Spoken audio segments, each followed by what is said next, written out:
में सामाजिक विज्ञान इतिहास में हम पार्ट 3 औद्योगिकरण का युग इस पार्ट के क्वेश्चन आंसर कर रहे हैं, जिसमें पहले क्वेश्चन का गौ और घौ हम इसमें करेंगे। तो ये संक्षेप में उत्तर देना है। तो इसमें गौ वाले में कहा गया है सूरत बंदरगाह 18वीं सदी के अंत तक हाशिए पर पहुंच गया था, यानी ये धराशायी हो रहा था। क्यों हो रहा था, इसके लिए यहाँ पर समझा रहे हैं। 18वीं सदी के समय में यूरोपीय उपनिवेशकों ने बम्बई बंदरगाह का विकास किया। बम्बई बंदरगाह का विकास किया तो ये इसलिए किया क्योंकि यहाँ पर इन लोगों को सुविधा हो रही थी, अंग्रेज़ों को यहाँ पर से अपने देश के लिए, यूरोपीय देशों के लिए व्यापार करना उनके लिए आसान हो रहा था। और अपने देश यानी हमारे भारत में भी उनको अपने व्यापार के लिए एक नियंत्रण क्षेत्र, एक बिल्कुल सेंटर उनको लग रहा था। अपने देश से भी और हमारे देश से भी उनको एक बम्बई एक ऐसी जगह लग रहा था जहाँ से उनको कि हमें व्यापार में लाभ होगा करके, और सही सेंटर उनको लग रहा था। तो उन्होंने बम्बई का विकास इसमें किया, बम्बई पर नियंत्रण किया और सूरत को किनारे करते चले गए। तो अंत में सूरत बंदरगाह जो है धराशायी हो गया। तो इसको हम उत्तर इस तरह से लिखेंगे। देखिए, 18वीं सदी के समय में यूरोपीय उपनिवेशकों ने बम्बई बंदरगाह का विकास किया। बम्बई बंदरगाह ने समुद्री मार्गों से निर्यात कर नियंत्रण कर लिया, समुद्री मार्ग पर नियंत्रण कर लिया बम्बई के क्षेत्र से, तो उनको वहाँ से सुविधा होने लगी।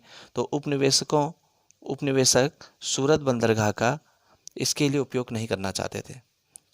अतः 18वीं सदी के अंत तक सूरत बंदरगाह से समुद्री व्यापार धराशायी हो गया। यानी उनको बम्बई ज़्यादा सही लग रहा था, सूरत उनको वहाँ पर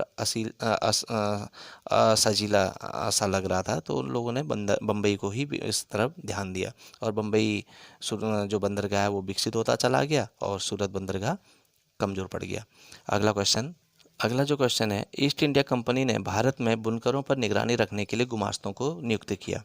जो ईस्ट इंडिया कंपनी थी उसने क्या किया, जो बुनकर थे भारत के, वो काम करते थे, उनको देख रेख के लिए गुमास्ते रखे जाते थे। तो ये गुमास्ता क्या करते थे, ये अपने साथ अपने क्षेत्रों से लोगों को भी बुला लेते थे काम के लिए, मज़दूरों की कमी नहीं होने देते थे, और ये निगरानी भी रखते थे और विश्वसनीय बने रहते थे।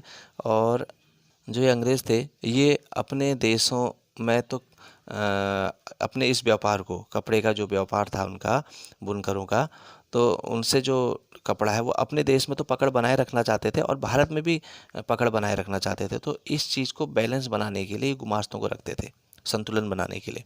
तो इसका उत्तर इस तरह से लिखेंगे, भारत के बुनकर न केवल ईस्ट इंडिया कंपनी के लिए मोटा कपड़ा बुनते थे, बल्कि अन्य यूरोपीय कंपनियों के साथ साथ भारतीय व्यापारियों के लिए भी इस प्रकार का कपड़ा बनाते थे। ठीक है। ईस्ट इंडिया कंपनी कपड़ा उत्पादन और व्यापार एकाधिकार पर नियंत्रण करना चाहती थी, अतः उसने गुमास्तों की नियुक्ति की जो बुनकरों पर निगरानी रखते थे और कच्चा माल खरीदने के लिए उन्हें पेशगी के रूप में ऋण देते थे। इस तरह से ये काम करते थे। तो इसमें आज इतना ही। धन्यवाद।